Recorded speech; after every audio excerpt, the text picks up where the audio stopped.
for two, and two for three, and me for you, and you for me. Hello? Hello, darlings. Welcome back to Tea Time with Mrs. Washington.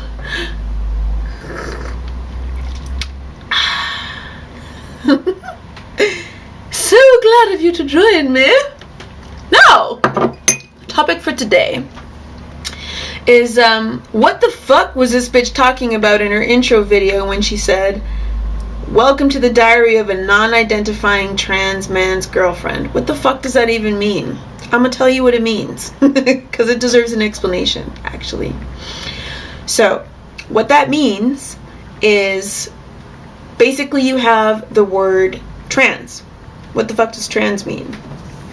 Well, trans can mean a couple different things. I think for a lot of the vlogs that you'll find on YouTube that are revolving around trans men or girlfriends that are doing the same sort of thing that I'm doing, trans is an abbreviation for transgendered. That is not how my partner and I think of the word trans. It's not how we use it.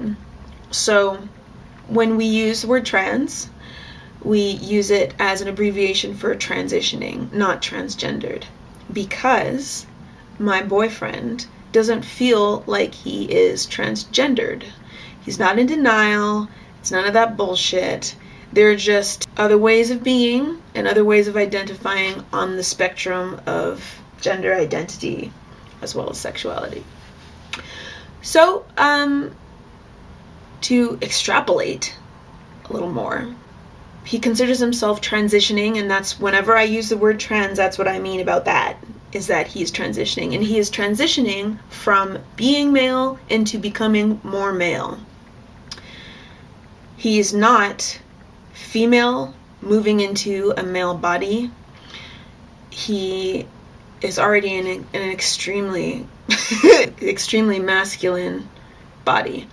And by taking testosterone, he is leveling out his psyche and becoming even more of what he already is, basically. So if we were going to use an acronym, instead of saying he's FTM, female to male, we both say that he's MTM, which exists. Look it up. Which is male to male. That's how you're identifying if you're on the spectrum. And you're transitioning. So he is transitioning. He is transitioning from being male to becoming even more male with the help of testosterone and a whole bunch of other things. Potentially top surgery, whatever else. So yeah, and the interesting thing about it, if I can talk a little bit about the physicality of my boyfriend, is that he has all of the building blocks lined up to become even more male. What I mean by that is, with some transgendered men, they are trapped in the wrong body. Like, everything about them, to all intents and purposes, to the external world looking at them, is very feminine. My boyfriend is the opposite of that. He has only had 3 shots of testosterone so far, and they're on they're microdoses. He's on the lowest dose, so obviously there hasn't been any change in him whatsoever. There will be, but it'll take a long time, and he's fine with that, because the reason why he's taking T is for the psychological benefits. Some shit's gonna happen that's physical, but not a lot, because he's not looking for obvious physical changes. He's focusing more on balancing his shit out psychologically. And he doesn't feel like he needs a lot of tea for that. That makes sense to me. But in regards to his physicality, he passes on the street effortlessly. No, he doesn't have a giant beard. No, he doesn't have to walk around with David Bowie's codpiece in order for people to, you know, think that he's got a giant dick or anything like that. But he is built like a football player. Huge, wide, gorgeous back, you know, quarterback shoulders like a rugby player, whatever else. Huge man hands, huge man feet, hint of an Adam's apple, pretty beautiful chiseled face, thick neck like bull, super freakishly strong, and has the natural like men's hairline, not receding, thank the gods, but you know, he's got the male hairline, which is further back than the female hair. All of this is just natural, and can I say his junk is very masculine as well.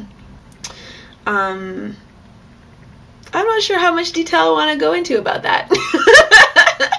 Anyways, for the junk that he does have, because he hasn't had bottom surgery, he's got a big old D.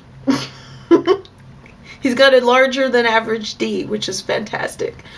And the dangly bits are quite pronounced as well, but not pronounced in the typical female way. Like if a woman has excessive junk, hanging bits, you know, natural, the way it goes, that's the way it looks. With his junk definitely looks like a scrotum. So, I don't know. Regardless of whatever the fucking terms, whatever you want to call it is, he's hefty down there, which is great. And I know that the tea, even on the smallest dose, is going to enhance that, which I am very much looking forward to, can I say. So, essentially, he passes easily on the street. The only thing that makes it so that he gives people like a double take is his voice. That's the only thing. The vocal tone.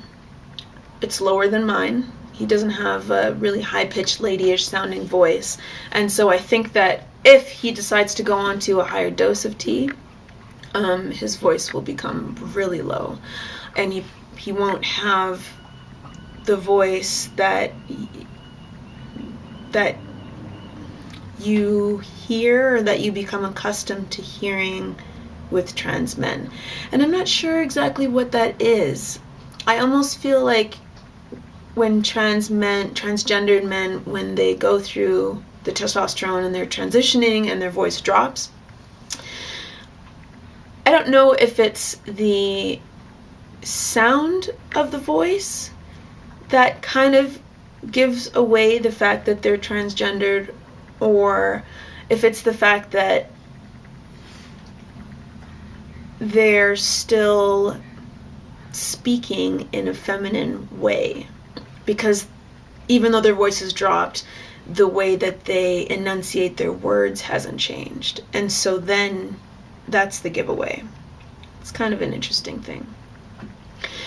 It's just figuring out how to talk differently if you're trying to pass, so that none of the flags are raised to the public, the cis public. Either you care about that or you don't. It doesn't matter. Whether you care about it or you don't, you're going to speak the however the fuck way you want to speak. But for my boyfriend, he doesn't have any intonations or ways of speaking that are particularly effeminate. It's just the tone that makes people think, oh. So if his voice drops, then the tone drops. So that's basically that. But that's the topic for today. So I'm not sure where I was going with that. I don't think that there are any like special Sesame Street lessons to be learned. I just wanted to explain how my man moves through the world and what he's trying to gain and achieve by taking testosterone.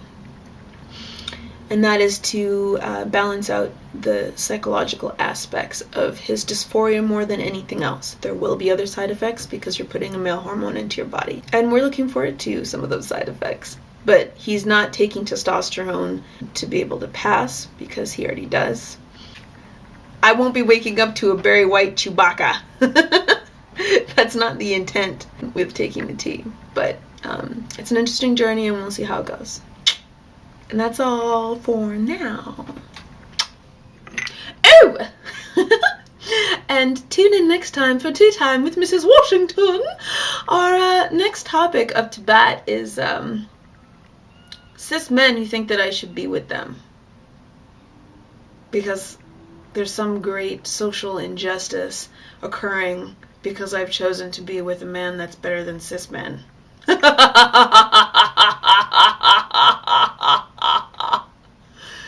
Let's talk about that.